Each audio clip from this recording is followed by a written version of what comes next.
Hello guys, आज मैं आपके साथ डिस्कस करूंगी बीएससी सेकंड सेमेस्टर का एक और चैप्टर जो कि है न्यूक्लिक एसिड। इसका ये लेक्चर नंबर 1 है। इस कंप्लीट चैप्टर को हम दो पार्ट में डिस्कस करेंगे, लेक्चर 1 एंड लेक्चर 2। इन दोनों लेक्चर में इस चैप्टर के सारे टॉपिक्स को कवर कर लेंगे। तो चलिए स्टार्ट करते हैं। तो सबसे पहले हम समझेंगे कि न्यूक्लिक एसिड्स होते क्या हैं। तो और इसके अलावा मैं आपको एक और चीज़ बता देती हूँ, BSc fourth semester and BSc six semester के मैं ऑलरेडी कई सारे चैप्टर्स के वन शॉट डिस्कस कर चुकी हूँ। और अगर आपको नेक्स्ट वन शॉट चाहिए तो जिस भी चैप्टर पे आपको वन शॉट चाहिए आप मुझे कमेंट करके बता दीजिएगा, तो नेक्स्ट वन शॉट आपको उसी चैप्टर पे मिल जाएगा। तो आज हम स्टार्ट करते हैं न्यूक्लिक एसिड। तो सबसे पहले हम समझते हैं कि न्यूक्लिक एसिड क्या होते हैं। तो देखिए, न्यूक्लिक एसिड्स जो होते हैं ये लॉन्ग चेन पॉलीमेरिक मॉलिक्यूल्स होते हैं, यानी एक तरीके से कह सकते हैं पॉलीमर्स होते हैं। इनकी जो मोनोमर यूनिट होती है या फिर बोलूँ जो रिपीटिंग यूनिट होती है वो होती है nucleotides, and hence some time nucleic acids are related to as polynucleotides. यानी कि जो न्यूक्लिक एसिड्स होते हैं वो एक पॉलीमेरिक मॉलिक्यूल्स होते हैं, यानी एक पॉलीमर होता है बड़ा। तो ये जो होते हैं न्यूक्लिक एसिड्स, ये इनकी मोनोमर यूनिट की बात करें या फिर इनकी एक रिपीटिंग यूनिट की बात करें तो वो है न्यूक्लियोटाइड्स। उनसे रिपीट हो के क्या बनते हैं, न्यूक्लिक एसिड्स बनते हैं। अब देखिए, जो न्यूक्लिक एसिड्स होते हैं ये रिस्पॉन्सिबल होते हैं for synthesis of protein in our body. हमारी बॉडी में जो प्रोटीन का सिंथेसिस होता है उसके लिए रिस्पॉन्सिबल होते हैं nucleic acids. And it is also use for identification of criminals. And criminals के आइडेंटिफिकेशन में भी न्यूक्लिक एसिड को यूज़ किया जाता है। It has also played a major role in studies regarding biological evolution and genetics. अब देखिए, nucleic acid में ना डीएनए एंड आरएनए आता है, और आपको पता है कि ये क्या होता है, हमारे डीएनए क्या होता है, हमारा जेनेटिक मटेरियल होता है, जो कि क्या होते हैं कि पेरेंट्स से ऑफिस स्प्रिंग के पास क्या होता है, जेनेटिक कैरेक्टर या फिर बोले कि कुछ स्पेशल कैरेक्टरिस्टिक्स चले जाते हैं। जैसे वो हम आगे पढ़ेंगे किस तरीके से कॉपी होते हैं, वो आगे का प्रोसेस है। बट फिलहाल इतना समझिए कि ये क्या करता है कि ये मतलब क्रिमिनल्स के आइडेंटिफिकेशन में भी यूज़ किए जाते हैं और बहुत मेजर रोल प्ले करते हैं किस में, बायोलॉजिकल इवोल्यूशन एंड जेनेटिक्स में, क्योंकि ये क्या होते हैं, जेनेटिक कैरेक्टर को ट्रांसफ़र करते हैं। तो DNA and RNA two major types होते हैं न्यूक्लिक एसिड के। डीएनए का जो फुल फॉर्म होता है वो होता है deoxy ribo nucleic acid, and RNA का होता है राइबो न्यूक्लिक एसिड। अब ये जो डीएनए एंड आरएनए होते हैं रिस्पॉन्सिबल होते हैं for the inheritance and transmission of the specific characteristics from one generation to other. यानी वही चीज़ जो मैंने अभी आपको बताई कि पेरेंट्स से ऑफ स्प्रिंग्स में जो जो जेनेटिक कैरेक्टर्स ट्रांसफ़र होते हैं उनके लिए रिस्पॉन्सिबल यही होते हैं। तो यहाँ पर साफ साफ मेंशन है कि वन जनरेशन से जो अदर जनरेशन्स में जो जेनेटिक कैरेक्टर, जो स्पेसिफिक कैरेक्टर्स ट्रांसफ़र हो रहे हैं उसके लिए कौन रिस्पॉन्सिबल है, ये यहाँ पे रिस्पॉन्सिबल है, बिकॉज ये क्या है, इनहेरिटेंस होते हैं। ठीक है।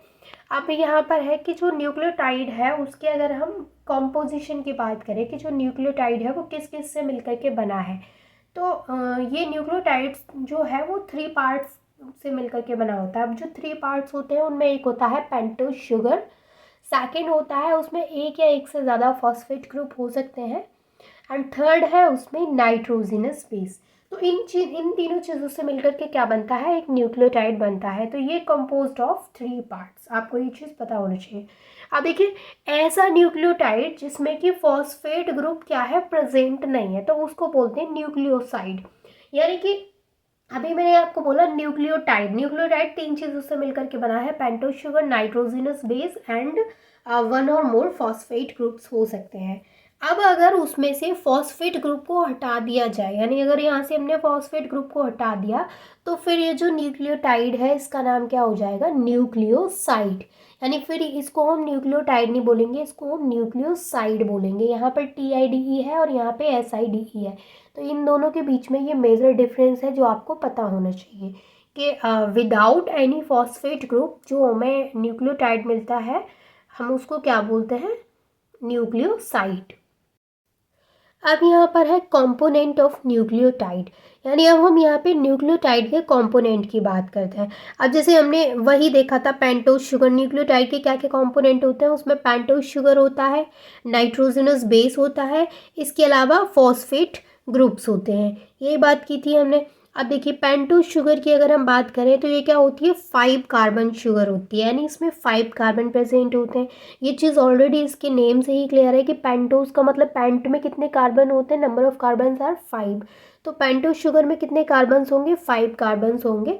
In case of RNA it is ribose. Ribose के केस में अगर हम बात करें तो इसका नाम क्या होता है, राइबोस। ये राइबोस होती है, ठीक है। While in case of DNA it is deoxyribose. यानी कि अगर डीएनए के केस में बात कर रहे हैं तो ये डीऑक्सीराइबोस होती है, एंड आरएनए के केस में बात करें तो ये राइबोस होती है, जिसकी हम बात कर रहे हैं 5 कार्बन शुगर की। तो अब आपको पता है कि जो डीएनए है उसकी फुल फॉर्म क्या थी, डीऑक्सी राइबो न्यूक्लिक एसिड। तो इसमें जो शुगर प्रेजेंट है वो कौन सी है, डीऑक्सी राइबोज है। आरएनए की फुल फॉर्म क्या थी, राइबो न्यूक्लिक एसिड। तो उसमें जो शुगर प्रेजेंट है वो क्या है, राइबोज है, ठीक है। नेक्स्ट है हमारा नाइट्रोजिनस बेस। अब देखिए नाइट्रोजिनस बेस की जो हम यहाँ पे बात कर रहे हैं, इसमें एक या दो रिंग्स हो सकती हैं दैट इंक्लूड नाइट्रोजन एटम, जिनमें कि आपको नाइट्रोजन एटम मिलेगा। यानी कि नाइट्रोजिनस बेस जो है वो क्या करता है, रिंग को कंटेन करता है, एक या दो रिंग को कंटेन करता है, और जिसमें कि नाइट्रोजन एटम आपका इंक्लूड होगा। अच्छा, टाइप्स ऑफ नाइट्रोजिनस बेस की अगर हम बात करें तो मेजरली 2 टाइप्स के होते हैं नाइट्रोजिनस बेस। पहला होता है पिरिमिडीन टाइप का और दूसरा होता है प्यूरिन। पिरिमिडीन जो होता है इसमें सिंगल रिंग स्ट्रक्चर होता है, यानी इसमें सिर्फ सिंगल रिंग प्रेजेंट होगी। और पिरिमिडीन के एग्जाम्पल में आता है थायमिन, जिसको कि हम टी से रिप्रेजेंट करते हैं, जो कि आगे बहुत काम में आने वाला है। ये जो मैं आपको नेम बता रही हूँ सारे, थायमिन, साइटोसिन जिसको कि सी से रिप्रेजेंट करते हैं, यूरेसिल जिसको यू से रिप्रेजेंट करते हैं। तो ये जो तीनों आते हैं वो सिंगल रिंग स्ट्रक्चर में आते हैं, पिरिमिडीन में आते हैं, ठीक है। नेक्स्ट जो नाइट्रोजिनस बेस है वो है प्यूरिन। प्यूरिन जो है ये लार्जर डबल रिंग स्ट्रक्चर्स होते हैं, यानी इसमें डबल रिंग इंक्लूड रहती हैं।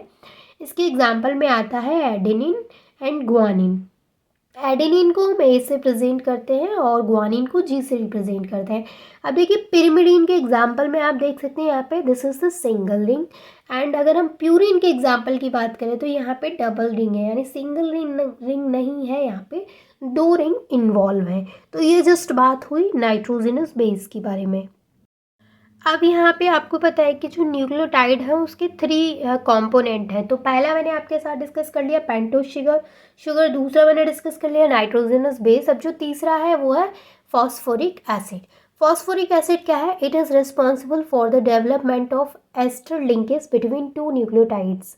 यानी जो 2 न्यूक्लियोटाइड्स हैं उनके बीच में जो एस्टर लिंकेज रिप्रेजेंट होती है, उसके लिए रिस्पॉन्सिबल होता है फॉस्फोरिक एसिड, ठीक है। Charge on DNA and RNA is negative due to phosphoric acid. DNA and RNA पर जो नेगेटिव चार्ज होता है वो ड्यू टू फॉस्फोरिक एसिड की वजह से होता है। It has acidic nature, that's why DNA and RNA are called nucleic acids. अब देखिए इसके ऊपर जो चार्ज होता है डीएनए एंड आरएनए के ऊपर वो नेगेटिव चार्ज होता है, और ये जो नेगेटिव चार्ज होता है वो फॉस्फोरिक एसिड की वजह से होता है। इसका जो नेचर होता है वो एसिडिक नेचर होता है। एसिडिक नेचर होने की वजह से जो डीएनए एंड आरएनए हैं वो क्या होते हैं, न्यूक्लिक एसिड्स होते हैं, ठीक है।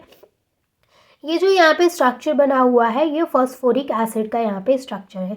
पी से 2 OH जुड़े हुए हैं, एंड एक ऑक्सीजन डबल बॉन्ड के थ्रू जुड़ा हुआ है, एंड एक ऑक्सीजन सिंगल बॉन्ड के थ्रू जुड़ा हुआ है जिसपे कि नेगेटिव चार्ज है। इसके बाद हम बात करते हैं कुछ स्ट्रक्चर्स की।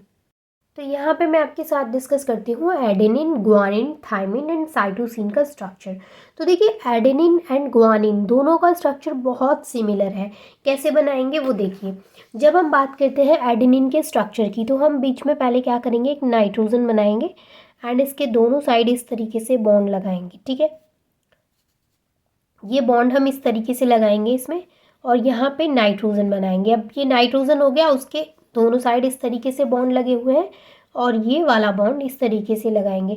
दोनों किस तरीके से सिमिलर है वो मैं आपको बताती हूँ। अब जैसे ये हमारे पास स्ट्रक्चर जो मैं यहाँ पे बना रही हूँ, फिर हम एक नाइट्रोजन यहाँ पे लगाएंगे, देन यहाँ पे एक नाइट्रोजन लगाएंगे, और इसको ऐसे यहाँ पे बॉन्ड है।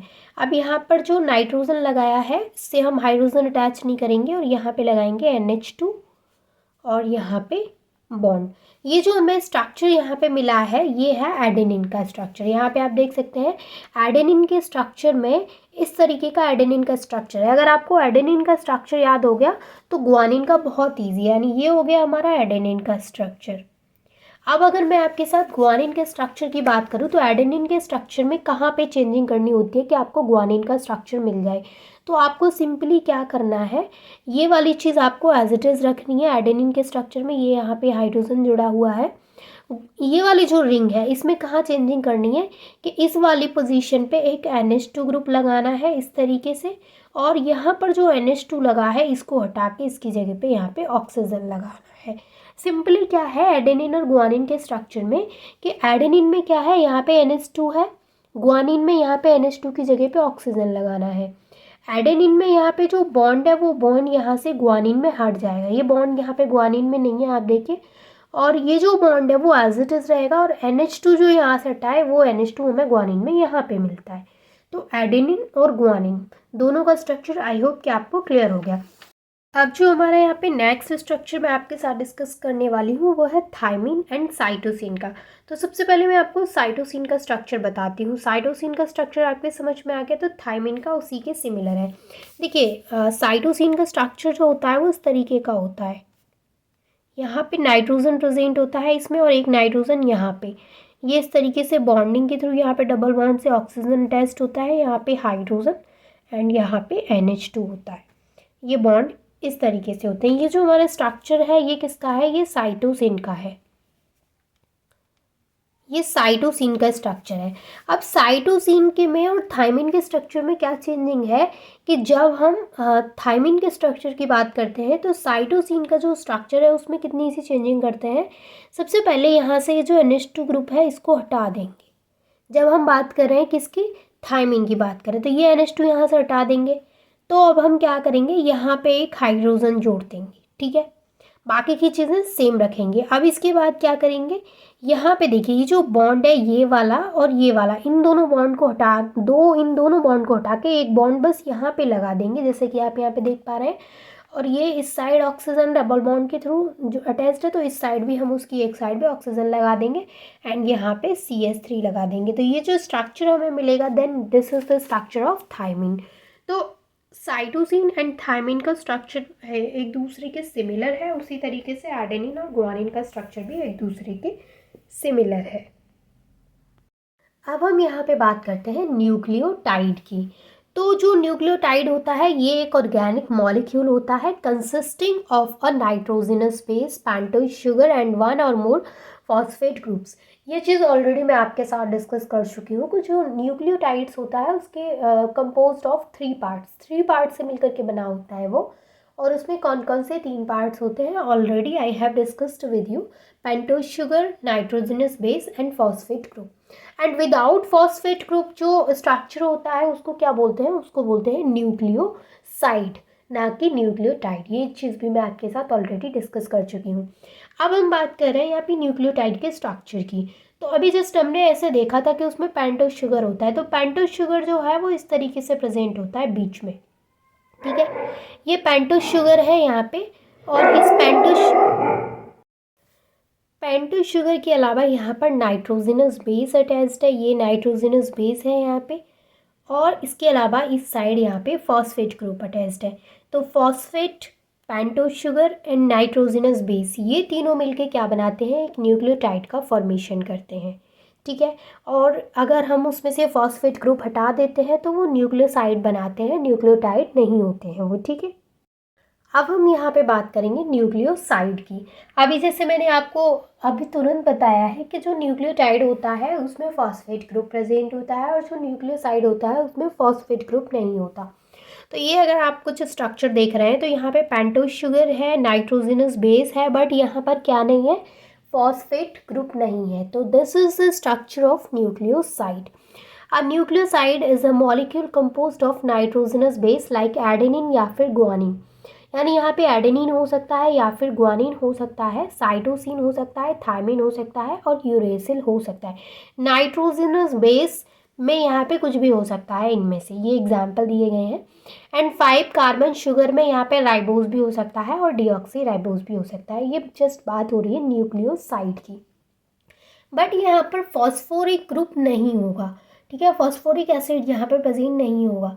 तो न्यूक्लियोटाइड और न्यूक्लियोसाइड दोनों के बीच में जो मेजर डिफरेंस है इसको ज़रूर याद कर लीजिएगा, दोनों के स्ट्रक्चर्स को दिमाग में ज़रूर रखना है आपको। अब हम यहाँ पे बात करते हैं नॉमेनक्लेचर ऑफ न्यूक्लियोसाइड्स की।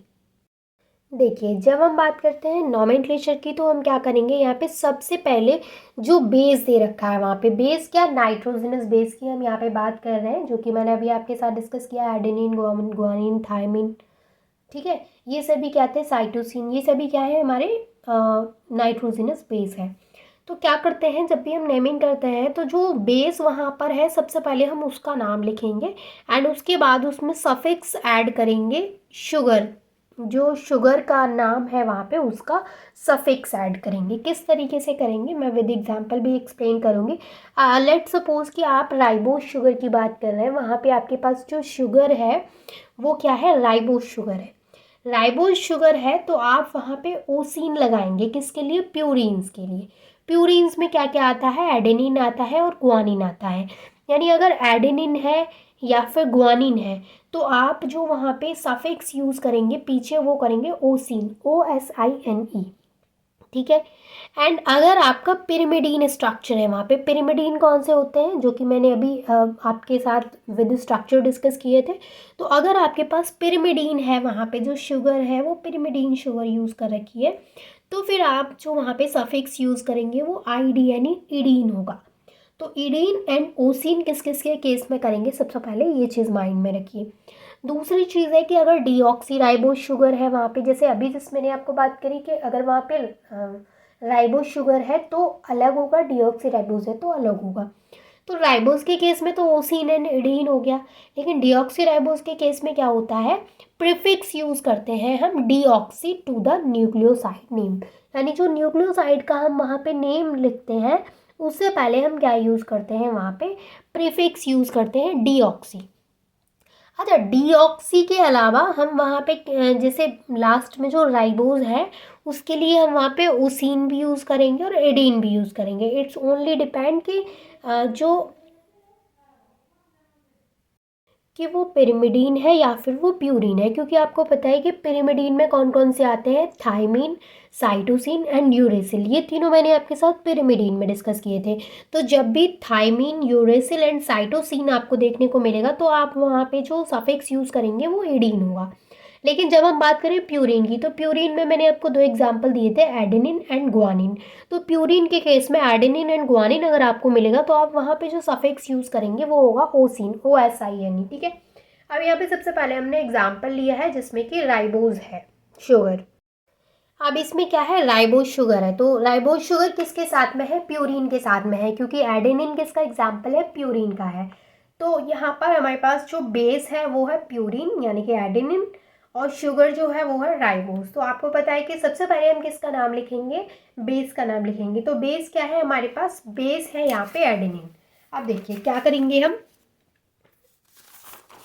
यहाँ पर देखिए बेस हमारे पास क्या है, एडेनिन है, बेस है हमारे पास एडेनिन। इसके अलावा शुगर जो है हमारे पास वो है राइबोज।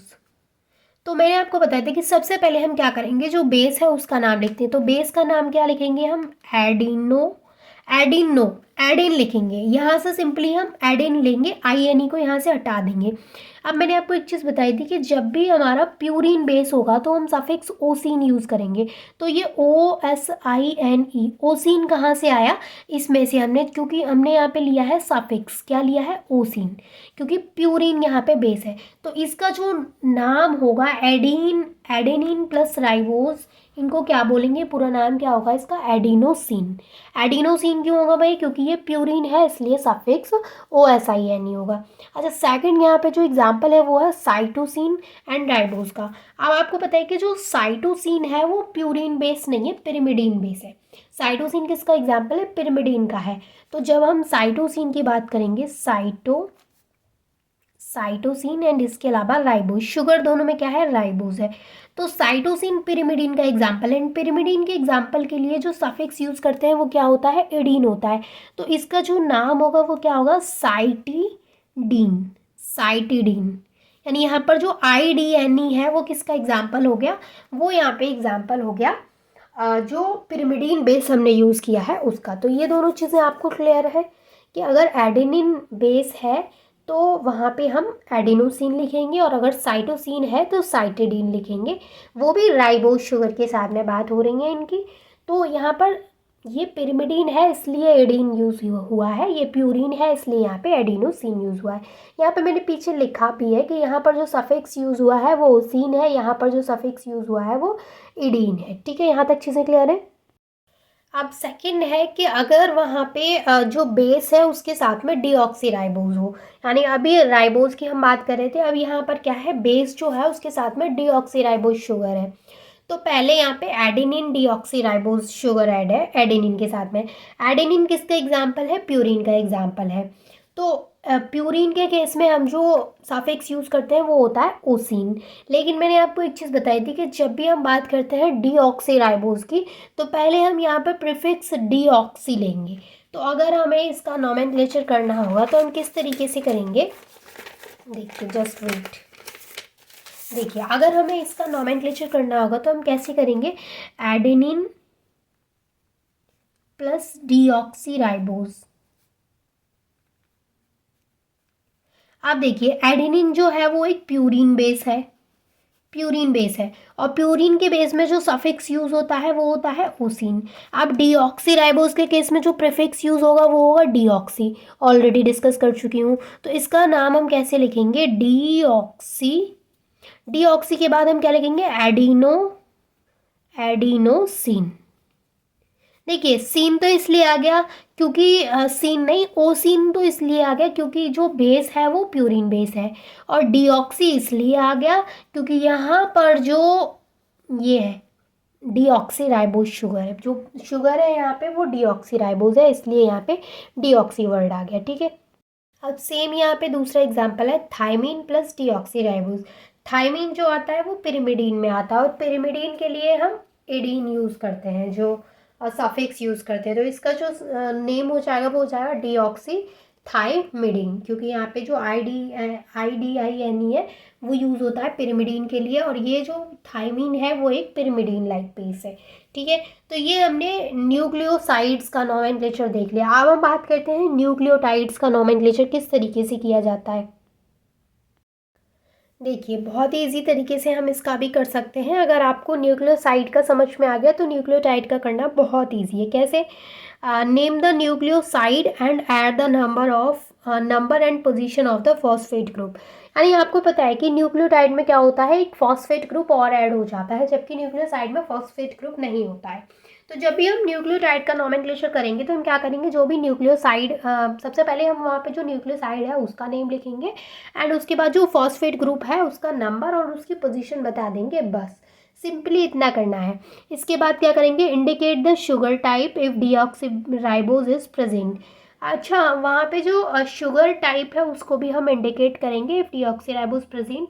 तो यहाँ पे एग्जाम्पल देखिए, सबसे पहले RNA न्यूक्लियोटाइड की हम यहाँ पे बात करते हैं जिसमें कि राइबोज शुगर होती है। अभी यहाँ पे क्या होता है, जैसे हमने RNA न्यूक्लियोटाइड्स की बात कर रहे हैं जिसमें कि राइबोज शुगर है, अभी हम डीऑक्सीराइबोज की बात नहीं कर रहे हैं। तो सबसे पहले जो यहाँ पे नेम है वो है एडिनोसिन मोनोफॉस्फेट, यानी जिसको हम शॉर्ट में लिखते हैं AMP। तो एडिनोसिन मोनोफॉस्फेट किसका नाम है, एडिनोसिन प्लस 1 फॉस्फेट ग्रुप का, यानी एडिनोसिन और उसमें एक फॉस्फेट ग्रुप जोड़ दिया तो इसका जो नाम है वो क्या हो गया, एडिनोसिन मोनोफॉस्फेट हो गया।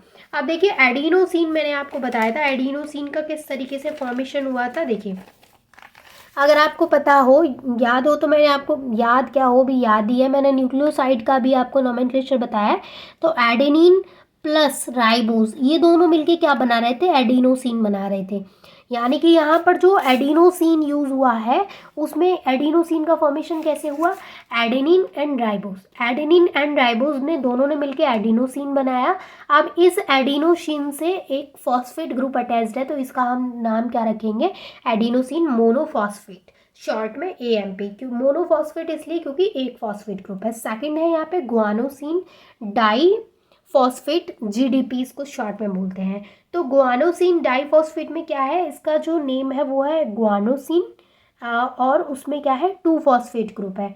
तो यहाँ पर गुआनोसिन का भी नॉमेनक्लेचर कैसे होगा, जैसे हमने यहाँ पे अभी एडिनोसिन का देखा। उसमें क्या होगा कि गुआनिन यहाँ पे राइबोज के साथ में जुड़ जाएगा। अब देखिए एडेनिन जब राइबोज शुगर के साथ में जुड़ रहा था तो एडिनोसिन बना रहा है। अभी गुआनिन जो है वो भी प्यूरिन बेस है, तो गुआनिन जब एडेनिन की जगह पे आ जाएगा तो गुआइनोसिन वहाँ पे बनेगा। अब गुआनोसिन जो वहाँ पे बना है उसके साथ में 2 फॉस्फेट ग्रुप अटैच्ड है, तो उसको हम बोलेंगे guanosine diphosphate. Diphosphate that means कि 2 फॉस्फोरिक ग्रुप प्रेजेंट है।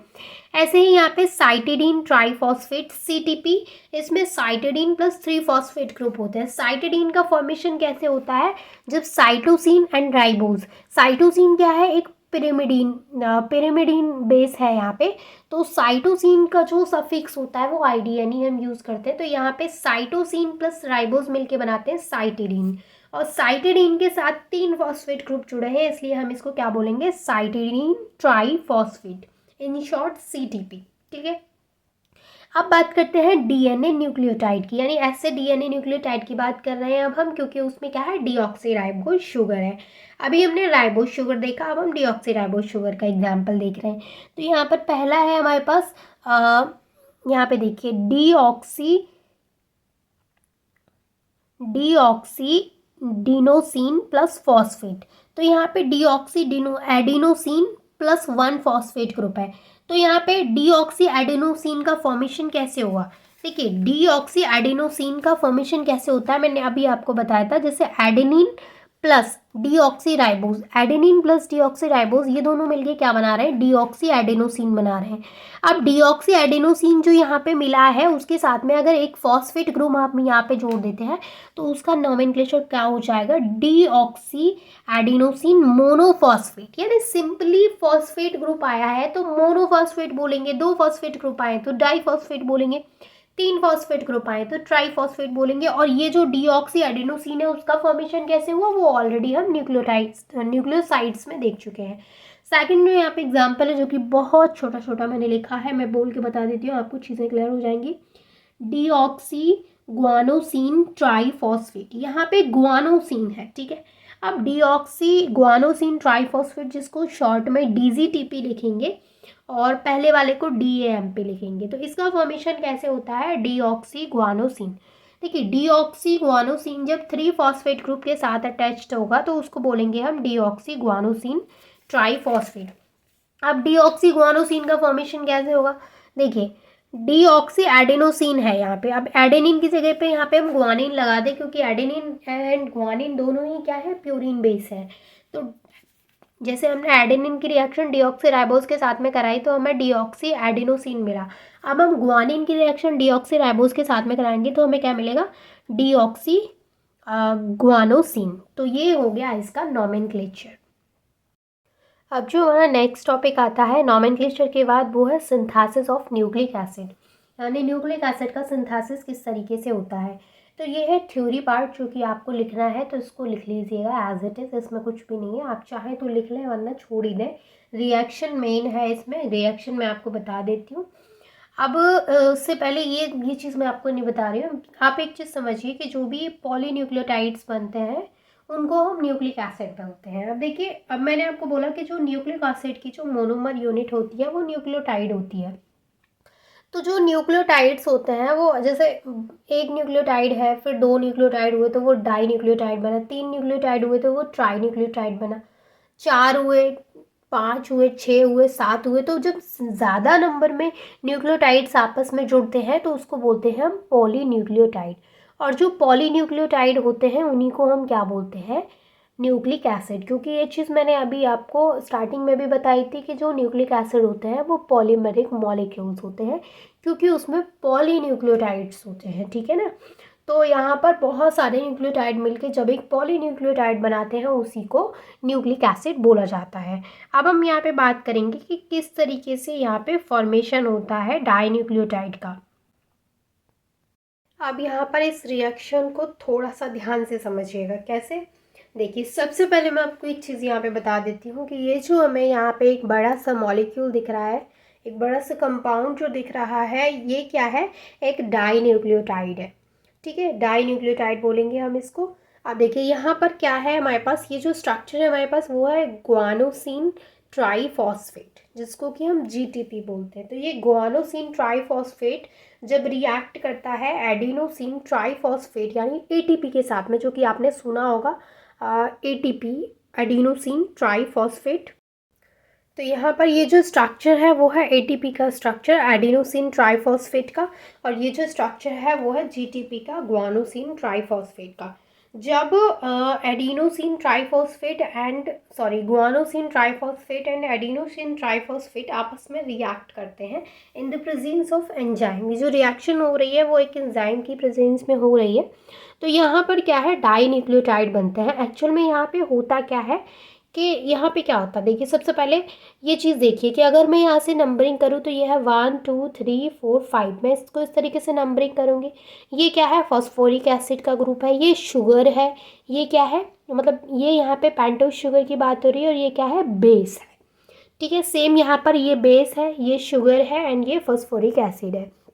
होता क्या है एक्चुअल में यहाँ पे कि ये देखिए, अगर मैं इस स्ट्रक्चर से आपको इस स्ट्रक्चर के पास ले जाऊँ, सबसे पहले एक चीज़ समझिए, यहाँ पर जो नाइट्रोजन है वो हाइड्रोजन से ऐसे सीधा जुड़ा है, तो ये वाला नाइट्रोजन भी इस हाइड्रोजन से ऐसे सीधा जुड़ा है। वो बाय मिस्टेक मुझ पे ऐसी टेढ़ी लाइन खिंच गई थी, वो स्ट्रक्चर ऊपर हो गया है, तो वो चीज़ मैं आपको बता देती हूँ। इस तरीके से जो सीधा स्ट्रक्चर है वो इस तरीके से, ये नाइट्रोजन और ये हाइड्रोजन दोनों इस तरीके से सीधे जुड़े हुए हैं, ठीक है।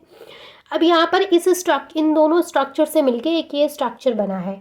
यहाँ पर जो बीच में लिंकेज हो रही है वो एक फॉस्फोरिक एसिड इन दोनों को जोड़ रहा है आपस में, तो इसको बोलते हैं फॉस्फोडाइएस्टर लिंकेज, जो कि मैंने अभी आपके साथ डिस्कस किया था कि जो लिंकेज होती है उसके लिए रिस्पॉन्सिबल होता है जो फॉस्फोरिक एसिड होता है। तो कौन सी लिंकेज के लिए? मैंने आपको बताया था एस्टर लिंकेज के लिए। तो फॉस्फोडाइएस्टर लिंकेज जो है वो यहाँ पर इनके बीच में हो रही है। किस तरीके से बॉन्डिंग हो रही है वो चीज़ समझिए। यहाँ पर इसका जो 5th कार्बन है, इसका यहाँ पे 5th कार्बन नहीं, इसका 5th कार्बन तो ये है, लेकिन यहाँ पर जो 3rd कार्बन है, इसका 3rd कार्बन इसके 5th कार्बन से जुड़ेगा और वो फॉस्फोरिक लिंकेज के थ्रू जुड़ेगा, यानी फॉस्फोरिक डाइएस्टर लिंकेज के थ्रू जुड़ेगा। तो होगा क्या यहाँ पे, ये जो OH है इसका यहाँ से हाइड्रोजन और इसका यहाँ से OH, ये दोनों निकलेंगे in the form of water की फॉर्म में यहाँ से निकल जाएंगे। अब यहाँ से ये OH है, ये OH है, ये हाइड्रोजन और ये OH यहाँ से वाटर की फॉर्म में H2O बन के निकलेंगे। अब अभी H2O बन के नहीं निकलेंगे, वो जस्ट इतना समझिएगा वाटर बना लिया उन्होंने और यहाँ से हट गए। तो ये जो ऑक्सीजन यहाँ से है वो यहाँ आ जाएगा इन दोनों के बीच में। जैसे आप देख सकते हैं ये वाला जो बॉन्ड है वो ऑक्सीजन के थ्रू जुड़ा है, और ये ऑक्सीजन, ये वाला जो ऑक्सीजन OH है वो ये नहीं है, ये ऑक्सीजन यहाँ जुड़ा है, तो ये ऑक्सीजन यहाँ आ गया। अब यहाँ पर ये वाला ऑक्सीजन एज इट इज़ है, ये वाला ऑक्सीजन एज इट इज़ है, ठीक है। अब आप कहेंगे ये जो यहाँ पे OCH2 है, CH2 के साथ ही तो जुड़ा है ये O, ये वाला जो CH2 है वो तो इसमें एज इट इज़ यहाँ आ गया, और ये डबल बॉन्ड वाला ऑक्सीजन यहाँ आ गया। लेकिन ये वाला जो ऑक्सीजन है यहाँ पे, वो देख सकते हैं आप, ये वाला ऑक्सीजन इन सब के साथ में बॉन्डिंग कर रखा है इनके साथ में। अब ये तो यहाँ से निकल जाएंगे, ये यहाँ से निकल जाएंगे। अब ये वाला जो ऑक्सीजन है उसके साथ में अगर आप यहाँ पे देखें तो यहाँ पे हाइड्रोजन है, ये हाइड्रोजन यहाँ पे कहाँ से आया? तो देखिए यहाँ पे क्या है कि अगर इस वाटर का जो मॉलिक्यूल यहाँ पे बना है अगर उसको हम ब्रेक करें तो वो H+OH- में जो ब्रेक होगा, तो जो H+ है वो इस ऑक्सीजन के साथ जुड़ जाएगा और जो OH- है वो इनके साथ बाहर निकल जाएगा। तो यहाँ पे इसलिए ये OH आ गया। इसका ये वाला सेम यहाँ पे हुआ है, ये वाला जो यहाँ पे ऑक्सीजन हमें मिला है, ये ऑक्सीजन यहाँ से अदर जो न्यूक्लियोटाइड है उसके साथ में बॉन्डिंग करेगा। अब जैसे ये जो यहाँ पे ऑक्सीजन है देखिए ये जो यहाँ पे CH2O है, उसने इस तरीके से लिंकेज करके इसको जोड़ दिया है एक फास्फोरिक एसिड के थ्रू। तो ये वाला ऑक्सीजन भी इस तरीके से नेक्स्ट जितना पॉलीन्यूक्लियोटाइड बनेगा तो वो उसको इस तरीके से यहाँ पे बॉन्डिंग होती जाएगी। बात करूँ मैं यहाँ की, तो यहाँ जो ऑक्सीजन है ये यहाँ से 3 नंबर जो कार्बन है वो और सारे न्यूक्लियोटाइड्स को जोड़ जोड़ के पॉलीन्यूक्लियोटाइड बना लेगा। तो इस तरीके से यहाँ पे पॉलीन्यूक्लियोटाइड का फॉर्मेशन हो जाता है। तो इसमें जो हमें प्रोडक्ट मिला है वो क्या है, डाई न्यूक्लियोटाइड मिला है। अभी अगर आपको पॉलीन्यूक्लियोटाइड चाहिए तो आप बहुत बड़े बड़े यहाँ पे और न्यूक्लियोटाइड्स को ऐड करवाते जाएंगे तो आपको पॉलीन्यूक्लियोटाइड मिल जाएगा। तो ये होता है सिंथेसिस ऑफ न्यूक्लिक एसिड। इसमें जो रिएक्शन है वो मेन है, और जो यहाँ पे लिंकेज है वो आप याद रखिएगा, इंपॉर्टेंट है कि फॉस्फोडाइएस्टर लिंकेज यहाँ पे बनती है। और अगर आपका थ्योरी का पेपर है तो आपको क्वेश्चन भी आ सकता है सिंथेसिस ऑफ न्यूक्लिक एसिड, तो आपको वहाँ पे रिएक्शन करके दिखाना ही पड़ेगा, फिर कोई ऑप्शन नहीं। अदरवाइज MCQ है तो खुश हो जाइए कि सिर्फ इससे 2-4 क्वेश्चंस पूछे जाएंगे कि फॉस्फोडाइएस्टर लिंकेज क्या होती है। इसके अलावा आपसे 1-2 क्वेश्चंस और पूछे जा सकते हैं कि यहाँ पे OH हाइड्रोजन कहाँ से आ गया यहाँ पे, तो वो सारी चीज़ें आपको MCQ के थ्रू पूछी जा सकती हैं। तो ये वाला इंपॉर्टेंट है MCQ के पॉइंट ऑफ व्यू से, ठीक है। अब हम यहाँ पे बात करते हैं DNA की, डीऑक्सी राइबो न्यूक्लिक एसिड की। तो आपको बताया कि जो DNA होता है ये हेरिडेटरी मटेरियल होता है। इसका मतलब क्या है कि ये रिस्पॉन्सिबल होता है, जो स्पेशल कैरेक्टर्स होते हैं उनको पेरेंट से ऑफ स्प्रिंग्स में ये क्या करता है, ट्रांसफ़र करता है। तो इसलिए ये क्या है, हेरिडेटरी मटेरियल होता है। ये जो प्रेजेंट होता है वो मोस्टली न्यूक्लियस में प्रेजेंट होता है, और इसका जो स्ट्रक्चर होता है वो डबल हेलिक्स स्ट्रक्चर होता है। हम यहाँ पे DNA के स्ट्रक्चर की बात कर रहे हैं जो कि डबल हेलिक्स स्ट्रक्चर होता है। अब इसमें आपको क्या पढ़ना है, स्ट्रक्चर ऑफ DNA में आपको उसका डबल हेलिक्स स्ट्रक्चर कुछ इस तरीके का होता है, जो कि वास्टन and Crick double helical model भी बोला जाता है स्ट्रक्चर ऑफ DNA को। इसमें एक्चुअल में होता क्या है कि जो जेम्स वास्टन एंड फ्रांसिस क्रिक थे, उन्होंने एक मेजर कंट्रीब्यूशन दिया था 1953 में, जो DNA है उसका स्ट्रक्चर डेवलपमेंट के थ्रू, मतलब उसका जो स्ट्रक्चर डेवलपमेंट है उस पर उन्होंने एक बहुत मेजर कंट्रीब्यूशन दिया था 1953 में। तो उन्होंने इस स्ट्रक्चर के बारे में कई सारी चीज़ें क्लियर की थी। उन्होंने क्या बोला था कि ये दो पॉलीन्यूक्लियोटाइड से मिलकर के बना होता है, यानी एक पॉलीन्यूक्लियोटाइड इस तरीके से ये जा रहा है एंड दूसरा पॉलीन्यूक्लियोटाइड इस तरीके से इधर जा रहा है। मैंने थोड़ा स्ट्रक्चर्स ढंग से नहीं बनाया है, आप ढंग से बनाइएगा, मेरी ड्राइंग बहुत गंदी है तो ये स्ट्रक्चर अच्छा नहीं है बिल्कुल भी, आई नो, बट आप समझ सकते हैं, समझने के लिए ठीक है। तो यहाँ पर दो पॉलीन्यूक्लियोटाइड है, तो एक ये हो गई ब्लू और एक ये हो गई ब्लैक, दो पॉलीन्यूक्लियोटाइड चेन है, ठीक है। तो यहाँ पर जो where the backbone is constituted by sugar phosphate and the base is projecting inside. सबसे पहले आप एक चीज़ समझिए यहाँ पे कि यहाँ पर जो दो चेन है वो क्या है, पैरेलल पोलैरिटी है इनमें। इसका मतलब क्या है कि देखिए एक चेन तो यहाँ से 3' से 5' पे जा रही है और दूसरी 5' to 3' पे जा रही है, यानी एक चेन 3' से 5' एंड एक 5' से 3'। तो यहाँ पे यही चीज़ बोला है, one chain has the polarity 5' to 3' and other 3' to 5'। अब यहाँ पर देखिए जो ये इस तरीके से पूरा एक राउंड या फिर पूरा जो एक हेलिक्स पूरा एक कंप्लीट कर रहे हैं।